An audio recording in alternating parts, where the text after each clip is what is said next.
Welcome, welcome, welcome.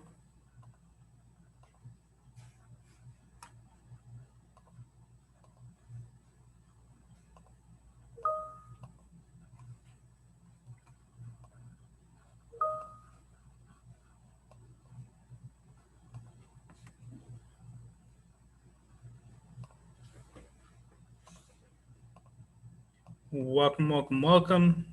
The slides are up now. Remember to hit present in both boxes.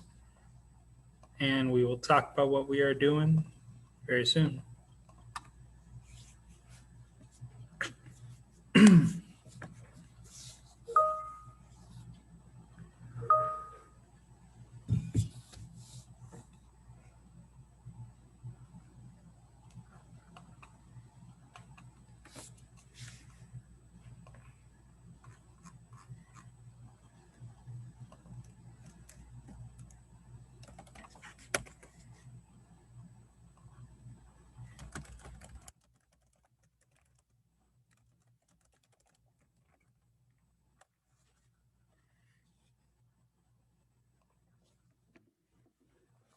Thank you for being on time. Thank you for being ready.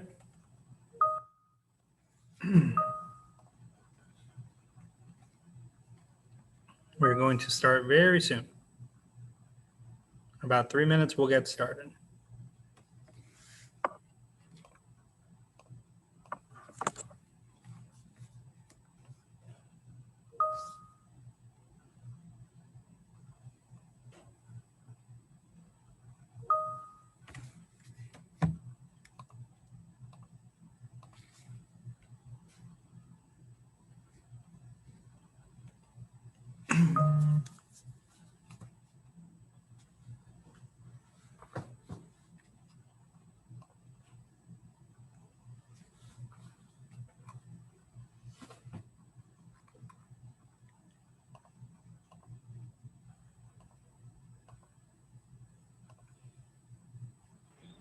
What up, Mr. Cavazos? What's up, Gio? How's it going? It's going. That's what I could say. I was hoping for no work today, but then I came to class and it was just like a whole bunch of work. Yeah, that's typically how it goes. Typically. Yeah, I think I should have just stayed asleep. No, then you would have missed history class. Best class ever. Well, I would have been awake by now. Fair enough. Could we play Among Us again? Not on Zoom. Maybe in person next time. Next exam. Downtown. That's in spring. No, there's another one coming up. I think TSI is coming up. When? I'd have to check the calendar. I'm not sure. I'll get back to you. Watch it be tomorrow.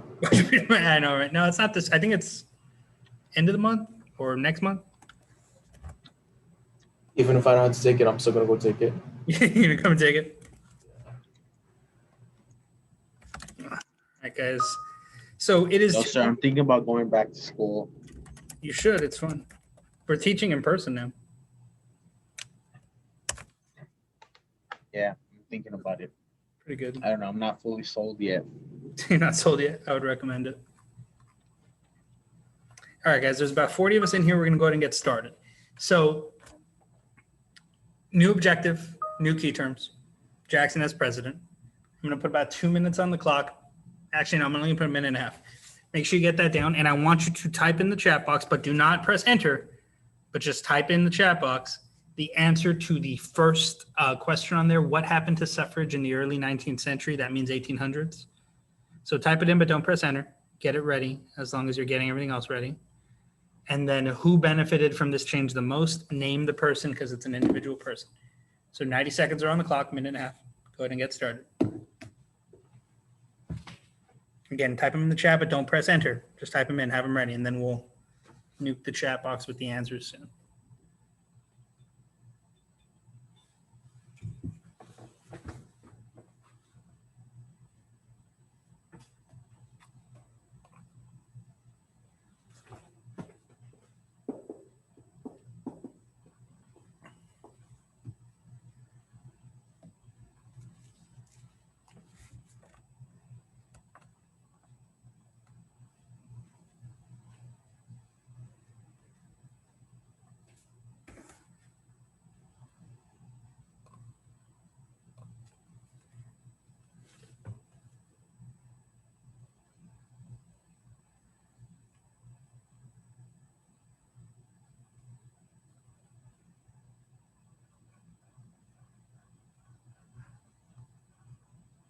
About 30 seconds.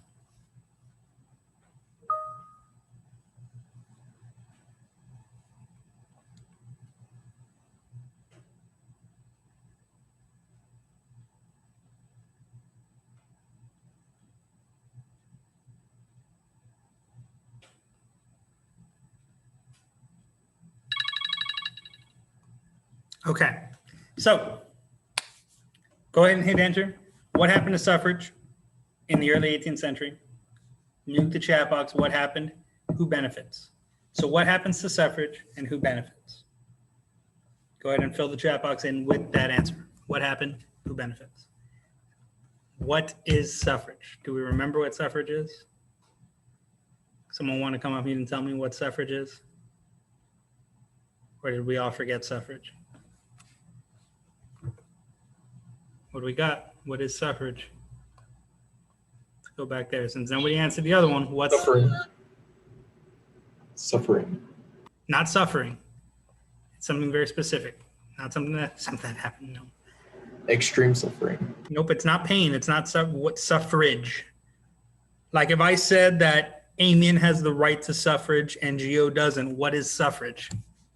Favoritism. Nope. Nothing. Do we really forget suffrage? It's not freedom.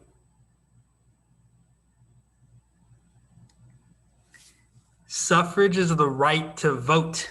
Yes, Zach, voting. Right to vote. Right to vote. That's suffrage. So what happened to voting in the early 1800s? It was endowed to all white men. Right. So did it grow or did it shrink? It grew significantly. It grew. And who benefits from that growing? There's one person in particular. Do we know? Andrew Jackson, I think. Yeah, it was Andrew Jackson. So let's move on. We're talking about Jackson as a president now. So we already got this objective, right? We're talking about we're going to talk about this topic, by the way, for at least the next 2 days. So first key point, easy peasy. Here it is. Andrew Jackson's elected the president in 1828. Once in the position, he will greatly increase the power of the executive, right? The executive is the branch that the president sits in, branch of the government, in a way that no one before him had done that. So Jackson will become the president and he will use his new position to greatly increase the power of that position. So I'll give you about a minute and a half to get that down. Basically, you need to know that Jackson, when he becomes president in 1828, will use more presidential power than any president had before him, like way more. It's not even close.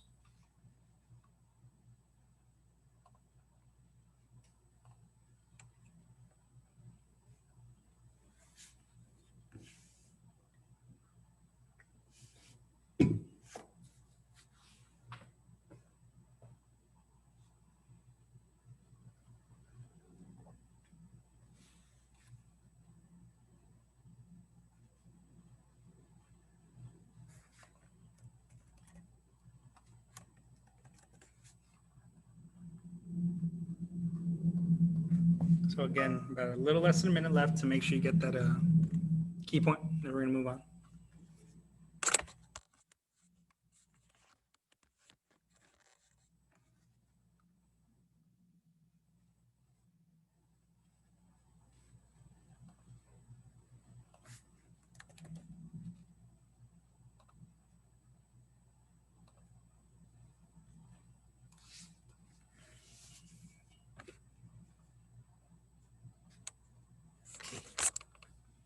All right, I'm gonna go ahead and start moving forward. You don't need to write anything for this. You don't need to write anything. I just wanted to show you.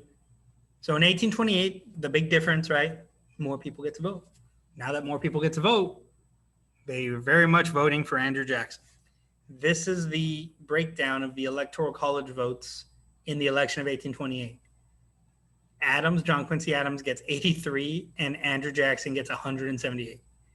He wins in a landslide. Like it's only the New England states pretty much are the ones, and New York choose him.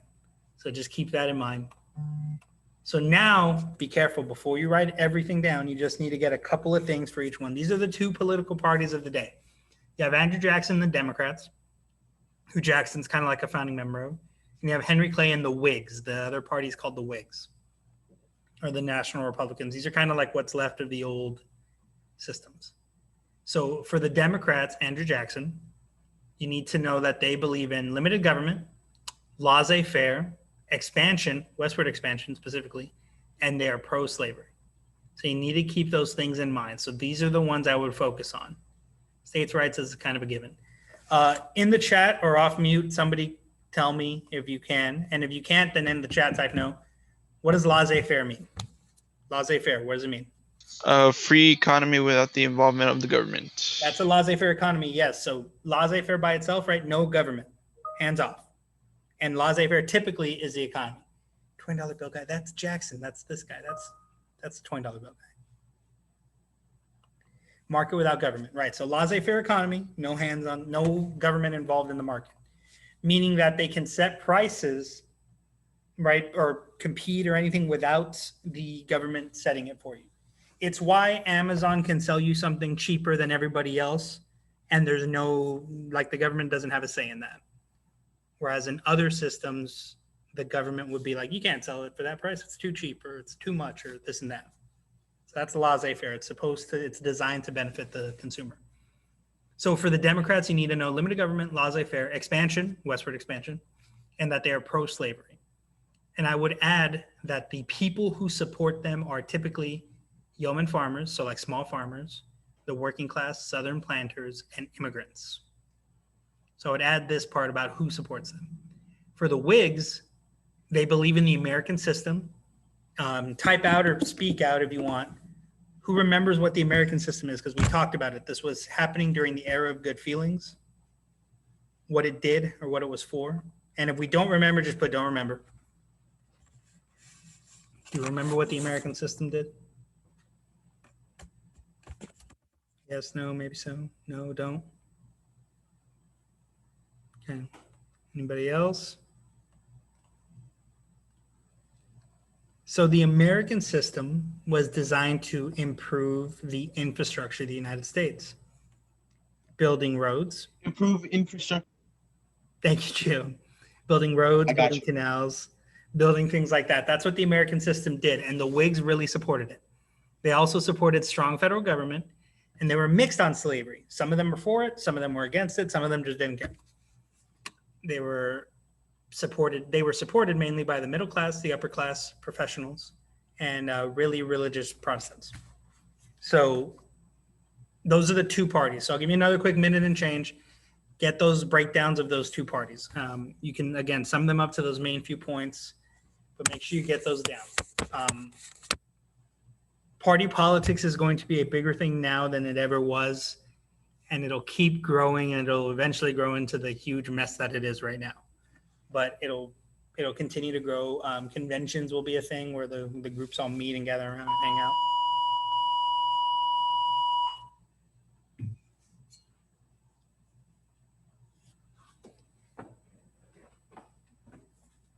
So keep that in mind moving forward.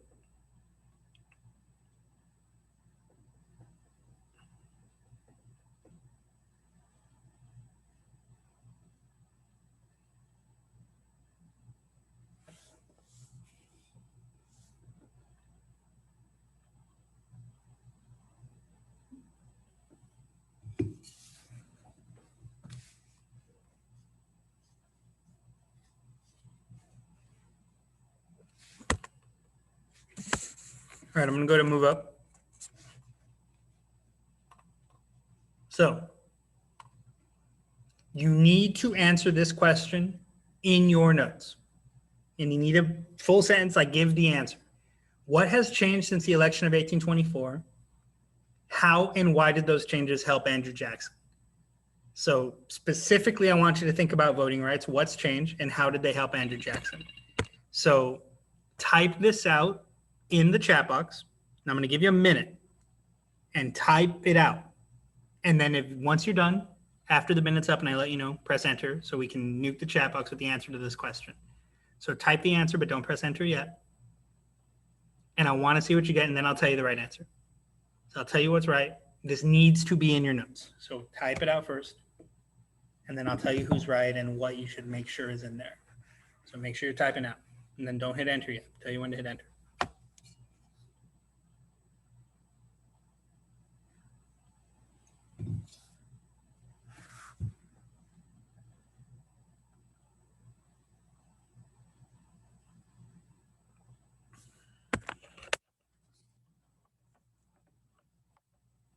So you're typing the answer to that question in the chat box, but you're not pressing enter yet until the time is up. So answer that question. What's changed since the election of 1824? And think specifically in regards to voting, and how do those changes help Jackson? Because Jackson wins in a landslide. Why is it such a big difference? What has happened?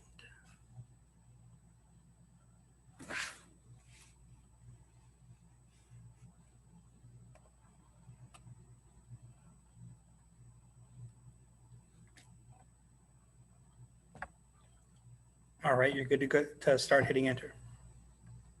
Go ahead and hit enter. Let's go. Let's go. Nuke that chat box. I should see responses from everybody.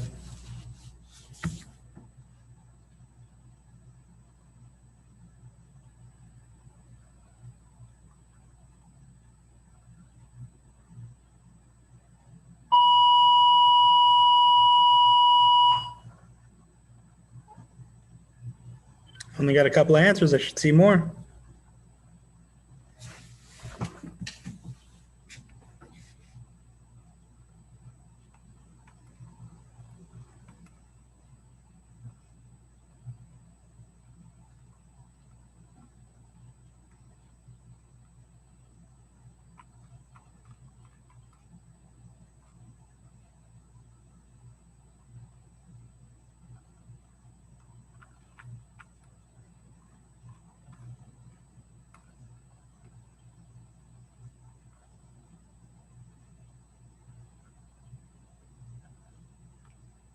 Okay, so I like the answers I'm seeing from those people. Make sure those answers are in your notes. Those are good. And everybody else, I guess we'll just wait and move on. So Andrew Jackson, 29 through 37, 29 to 18, 37. Make sure you get the dates of his terms, of his presidency, and you get the Indian Removal Act, Nullification Crisis, and Bank War. You don't need native policy. Get those in there. Those are breaking down the main things he did. And we're going to focus specifically on Indian removal today, but we will talk about these two things tomorrow. So go ahead and get those. I'll give you about 30 seconds and we're going to move on.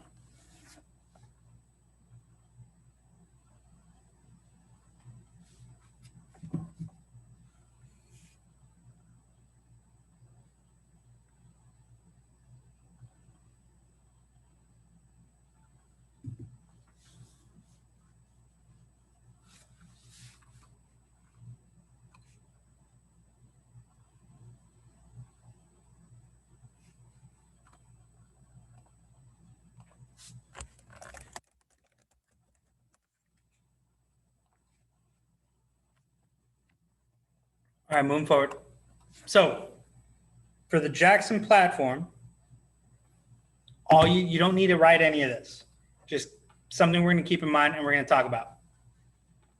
The spoils system is how he rewards people that support him.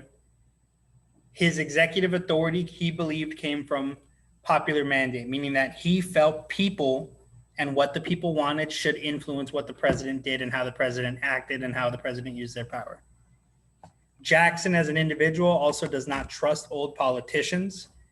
Therefore, he keeps a private group of advisors that he consorts with on issues. Critics of Jackson will refer to him as King Andrew during his time because they will feel like he uses too much federal power. So we'll get into all that in a second. We're going to talk first of all, previous slide. This one you don't need, and this one you didn't. You just needed to get the three things. So go ahead and get that really quick. Yeah, I'll give you a little bit more time, and then we're going to move on to spoils system. So for the next heading, make sure you title it spoils system, and we're going to talk about what that is, and I'll show you which parts to write down.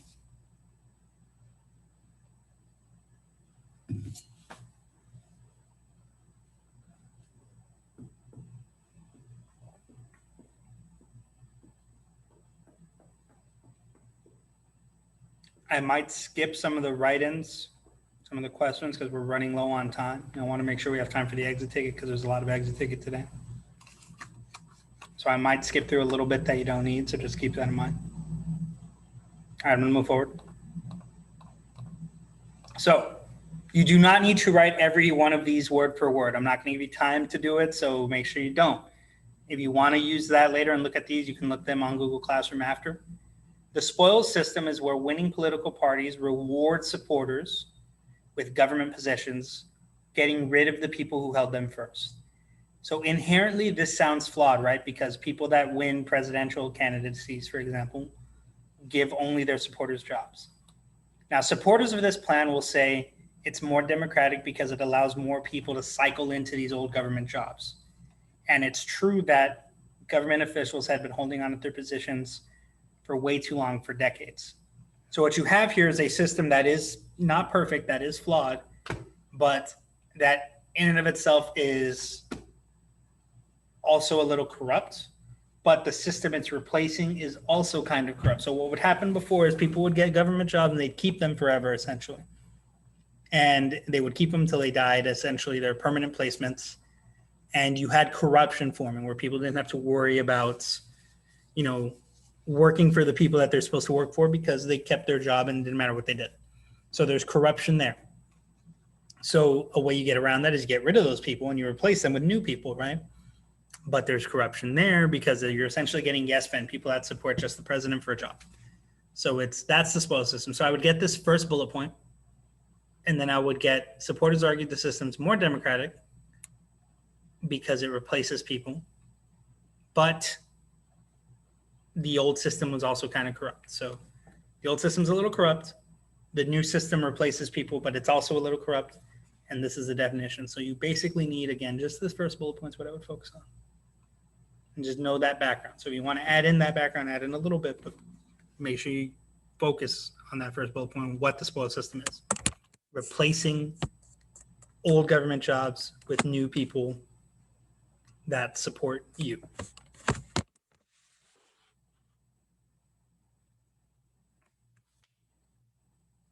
So a quick minute and a half. Again, you really only need that first one.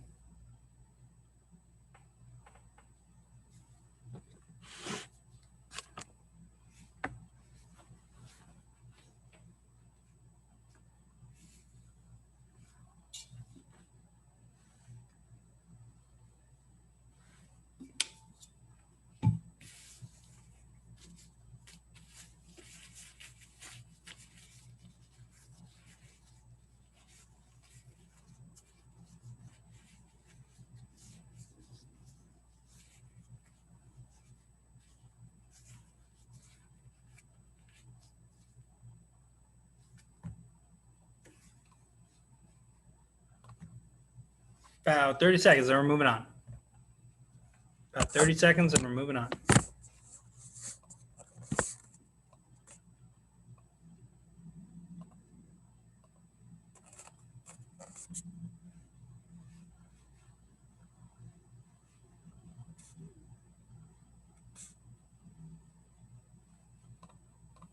All right. So all you need here is the first bullet point. You don't need the rest of this. You don't need the quote. So know that Jackson will veto more bills than any previous president combined. He vetoed 12 bills during his presidency. Every president from Washington up to John Quincy Adams had only vetoed 10 combined. So Andrew Jackson loved to veto bills. So he mainly vetoed like internal improvement bills and stuff like that because he felt it was overstretching. But so again, you need that first bullet point, that whole thing word per word, get this, and then you don't need the rest of this. I'm just going to read you the Andrew Jackson quote now. The president is the direct representative of the American people and is elected by them and responsible to them. So that's what Jackson truly believed. He truly believed the role of the president is to do what the people wanted in government, that he's responsible or she is responsible to give them what they need and want. So he vetoed a lot of bills because he felt it's not what the people who elected him wanted. He did a lot with the power of the president, more so than anybody had before. So I'll give you a quick minute. Again, you only need that first bullet point. Do not write more than that. Definitely don't write this quote down. It's just context for you to know what Jackson felt the role of president was. And there's dozens of quotes from him you can find that are saying very similar things to that.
All right, so let's move on. We're gonna skip these because we're running low on time. So key point 2 is coming up.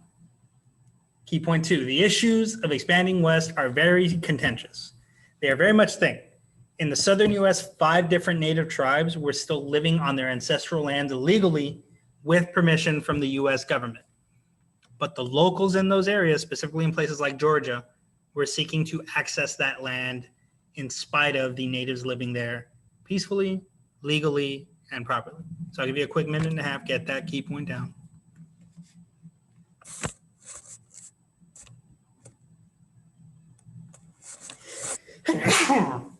Ah,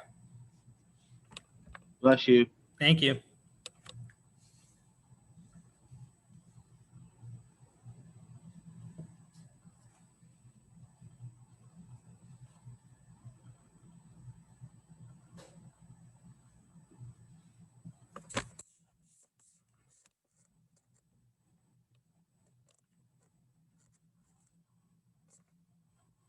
About a minute left for that key point, then we're going to move on.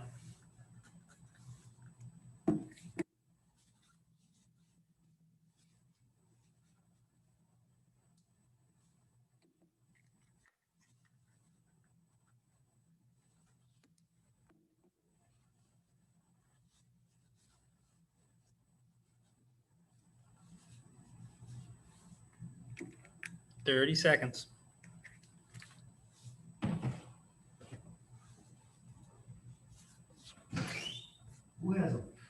Kesra.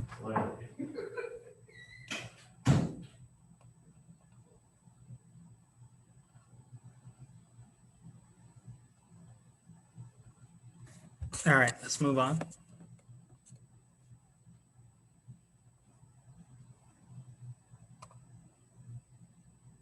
All right, so these are the 5 civilized tribes as they were known as. They were literally called the 5 civilized tribes by their contemporaries. So in the southeast US, specifically places like Georgia, Florida, and I believe what will be Mississippi and Tennessee. There's 5 tribes: the Cherokee, the Choctaw, the Muskogee or the Creek, the Chickasaw, and the Seminole that assimilated to US culture and lifestyles. They spoke English. They converted to Christianity. They became farmers. They stopped relying on hunting, gathering, and all that stuff. These tribes, some of them even wrote constitutions and completely altered their societies to resemble American society. They even dressed like Americans. In return for their assimilation,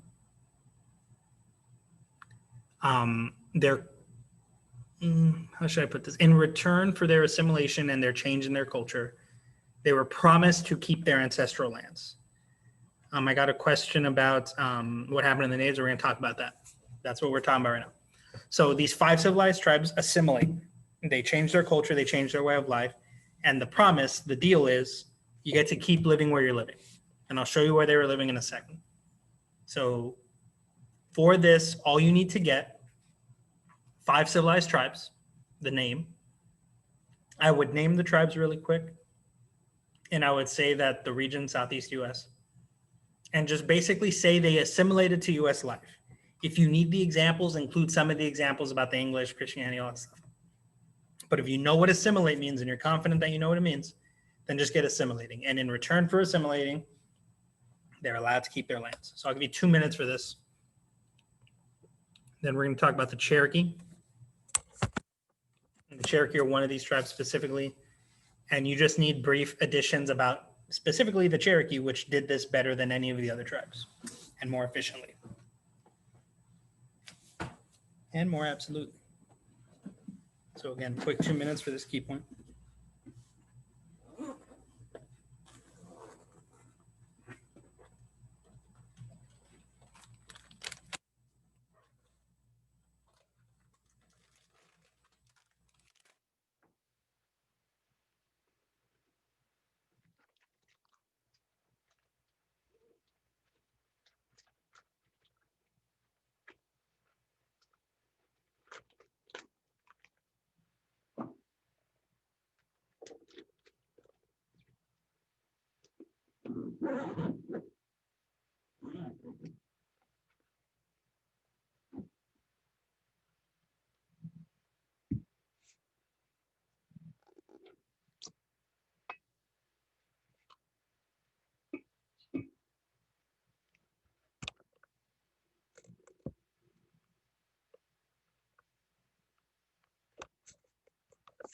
Little less than a minute left.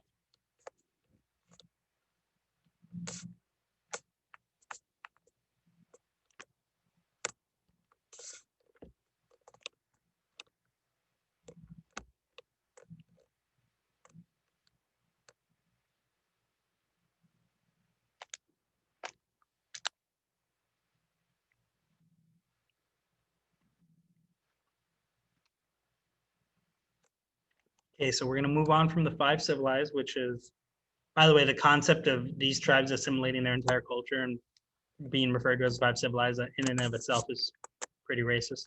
But we're going to move on. We're going to talk about the Cherokee specifically. Now, again, you don't need this word per word. The Cherokee specifically acclimate very well to American society. They take and preserve a lot of their culture in this. They write their language down. They're the only Native American tribe that has their language translated into like written form, written language. They had their own newspapers in the Cherokee natural language. They had a constitution in their language and in English. The Cherokee did this better than any of the other tribes. They successfully assimilated correctly. The Cherokee even owned plantations in Georgia. This is Cherokee land. This is like northern Georgia. And they had slaves. The Cherokee truly assimilated to them. So I'm going to give you a quick minute. Get that the Cherokee had their own written language, that they had their own newspapers and their own plantations, their own constitution. Specifically point that out about the Cherokee. The Cherokee had successfully become like their own Americanized version of themselves. Now, when an American's rights are being threatened or attacked by the federal government, who do they turn to? Who, or what branch, I should say, of the government or section of the government is designed to protect their rights? Like when a law is unfair or a law is being violated, right? Do we know? Because we should. Yes, the judicial branch. So what part of the judicial branch specifically? Yes, it's the judicial. So what part? Do we know? Supreme Court. Yep. So when an American's rights are threatened, they turn to the Supreme Court. Hey, Supreme Court, help me. My rights are being threatened. The government's breaking the rule book. Well, the only real part is the Supreme Court of the judicial. So the Supreme Court is the one that's supposed to do that. And that's what the Cherokee are going to do. They're going to petition the Supreme Court and essentially sue the government. And we're going to talk about that in a second. So before I do, I need to get to the last key point. Yeah. So Andrew Jackson supported Indian removal. All right. And he helped sign the Indian Removal Act, which allows for the vast removal of native tribes, period. So that's like the end of that sentence. There's a typo here. This included the famous Trail of Tears. You don't get the Trail of Tears without the signing of the Indian Removal Act. So just separate the last little bit because that is included in, you don't get the Trail of Tears without the Indian Removal Act. So the Indian Removal Act had to have happened. So just keep that in mind.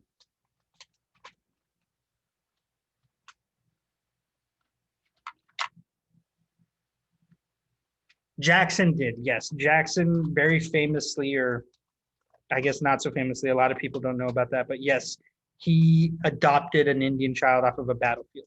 Jackson's a very weird guy. Jackson's the type of person, and I wish I remembered the quotes. I didn't bring my book to look them up. Jackson will very famously say one thing and believe another and do another. Somebody who will fight for the freedom of the poorest white person in the world proudly owns slaves. Somebody who adopts an Indian child will be a very firm believer in Indian removal. Hypocrite. Yes, but it's how do I put this? It's a little simplistic to just refer to him as a hypocrite because there's a lot to it. He's very much a man of his time. I'm not trying to defend what he does because what he does is wrong. A lot of the stuff he believes in is wrong. But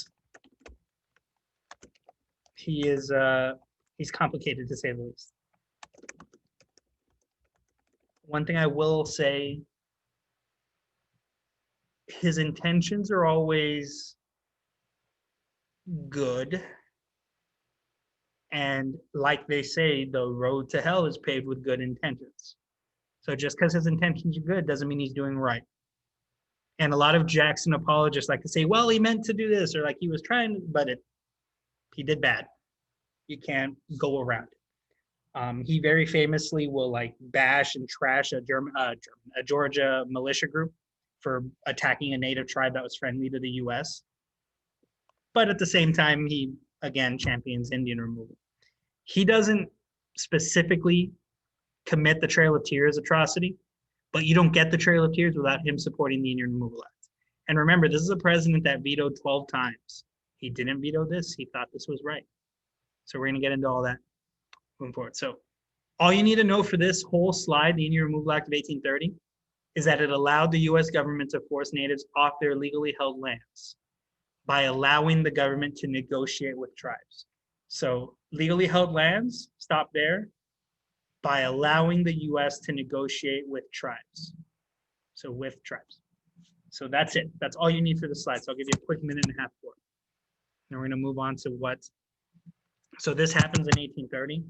And in 1831, you'll get the state of, well, actually, you'll get the Cherokee Nation themselves actually petitioning the state of Georgia and suing the government and going to the Supreme Court and winning. But we'll get into that soon.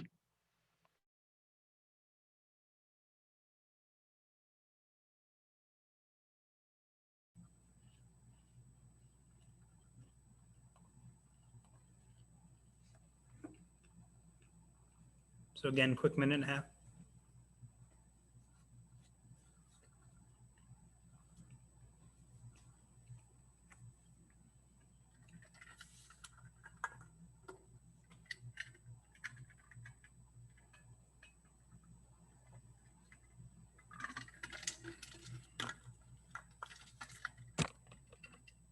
Thirty seconds.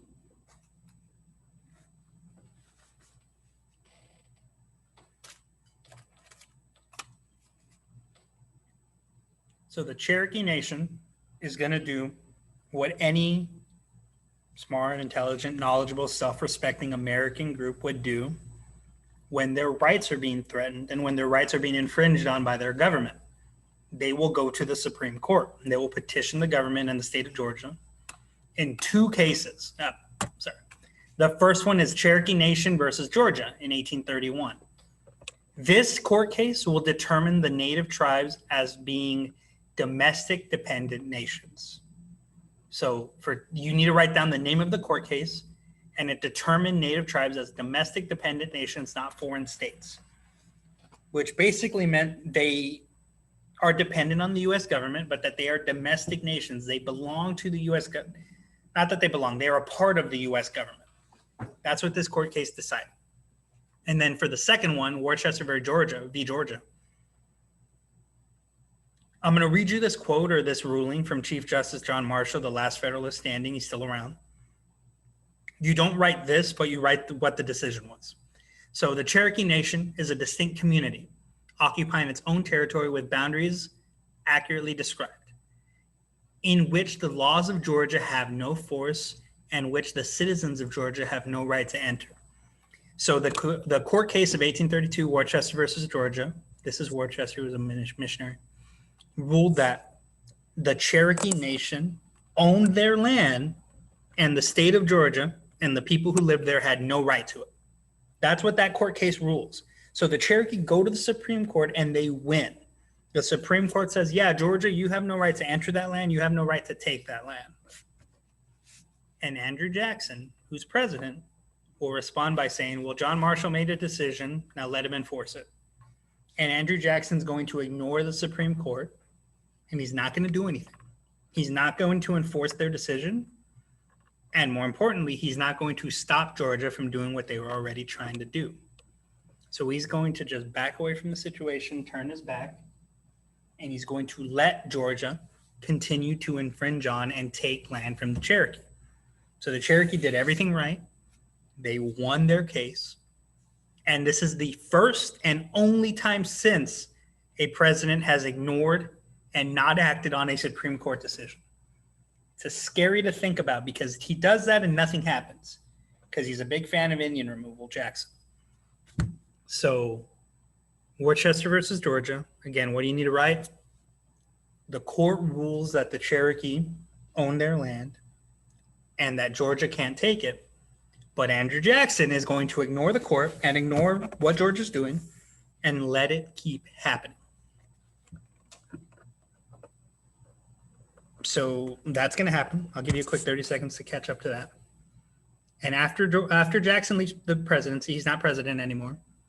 You're going to get the Trail of Tears, which is going to come from this. This is probably one of the worst atrocities that the U.S. committed on natives, and they committed a bunch of them. We'll talk about some of the massacres later on that happened, like in the Great Plains and places like that. I know one of you guys was asking me about that a while back when we were talking about other native issues. I forget the name off the top of my head, but we'll talk about some of those later that happened in the Great Plains. But the Trail of Tears is the forced removal of the Cherokee and other tribes, all these other tribes here in red, from their native lands that they were living on since before Europeans got here, into Western reservations in Oklahoma. All right, and they had to walk this, by the way. So it was an overland trail that was about 5,000 miles. About 100,000 natives were removed, and over 15,000 will die en route. So you need this first bullet point, and then these are the numbers if you want to use them to support your info. So I'll give you a minute and a half for that, and then we'll move on to what we're doing next.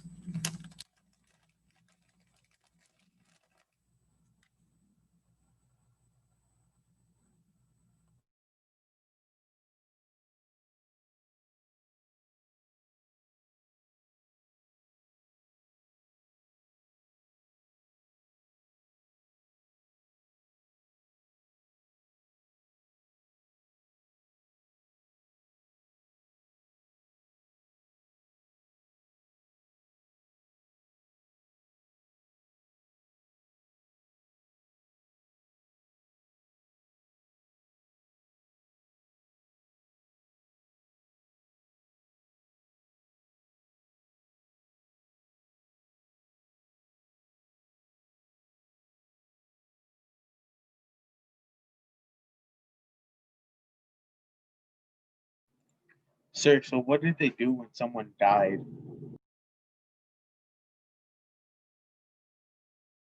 Oh, I was muted. Literally toss them on the side of the road. They didn't bury them or do anything? Nope. Nope. Again, this isn't an inherent, this is going to sound dumb when I say it, but it's true. This isn't an inherently violent act. This is not a massacre. This isn't cavalry soldiers or militias or Texas Rangers riding into a camp and murdering everybody, because that happens. And we'll talk about some of those. This isn't that. So this isn't an inherently violent act, but it was extremely cruel, and it is violent in the result of thousands of people dying en route. A lot of old people, a lot of kids dying en route. And then, they're just left there. I'm not kidding. Literally left on the side of the road. A lot of times if like younger people tried to like bury or help or anything like that, like swap, get back in line, keep moving, we're marching, stuff like that. So this is not a at all kind thing. This is a horrible atrocity. It's one of the worst ones. A lot of nations traded their native populations this way, like Australia, Canada, places like that. Like that happened too. A lot of stuff like this happened everywhere. And as horrible as it sounds, if I had to put together like a list, like a top 10 list of atrocities committed to natives, the U.S. would have most of them. And this is definitely one of the worst ones. And I can't stress enough, these are the tribes that did what the U.S. asked. They assimilated.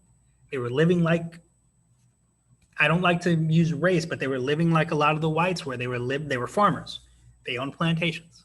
They spoke English. They were Christian. They did everything that was asked of them. And this is still what they got. Not to justify those other acts, but say what you will, Plains Indians were, they were fighting. This was not that. This was something worse.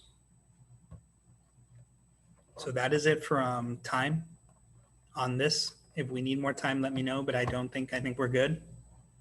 So we're gonna move on to the exit ticket. So it's up on Google Classroom right now. And what it is 2 excerpts about Jackson. I won't tell you what they mean. So what you got to do, you got to hippo both documents, and then you got to answer the 3 questions. Now, the 3 questions are really easy questions. All you have to do is explain the main point of excerpt 1 and 2, and then bring in one piece of outside evidence, use your notes most likely, that supports either argument 1 or argument 2. So you're just finding the argument from the 2 documents, you're hippoing, and then you're bringing in one piece of outside info that's going to support one of the arguments, not both, one. So if there are no questions, that is your exit ticket. And you have till the end of the class about 15 minutes to get that done. I will stay here on the Zoom call if you have any questions. But otherwise, this is what you should be working on, filling this in and sending it back in to me through Google Classroom.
So if you have any questions, let me know. You can either type them in the chat or you can ask them.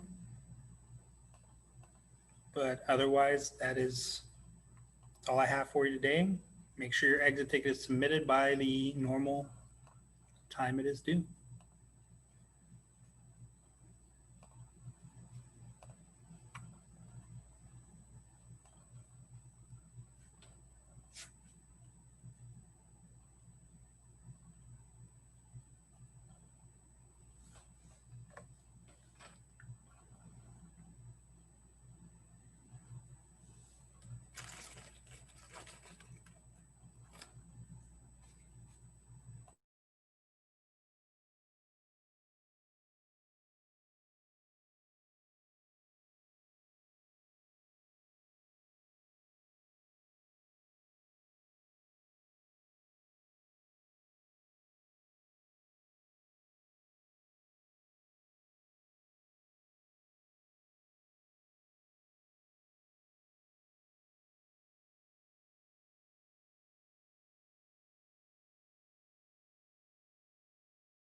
All right, you guys, if there's no more questions, I will be here if you need anything. I'm just going to answer the last couple of questions. Otherwise, you guys are good to go.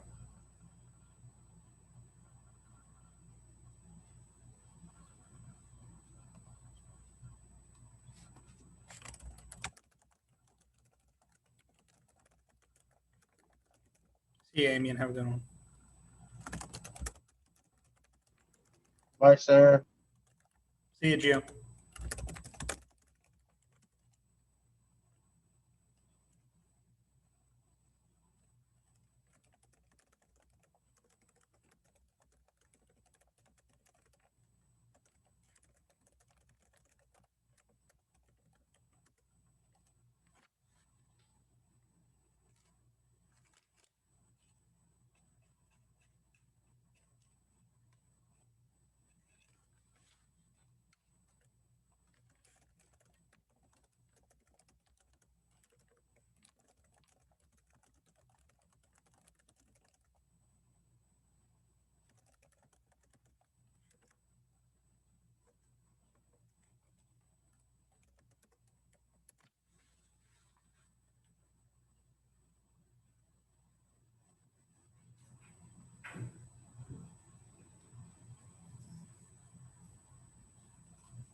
All right, guys, have a good one. See y'all. Make sure you get those exit tickets done.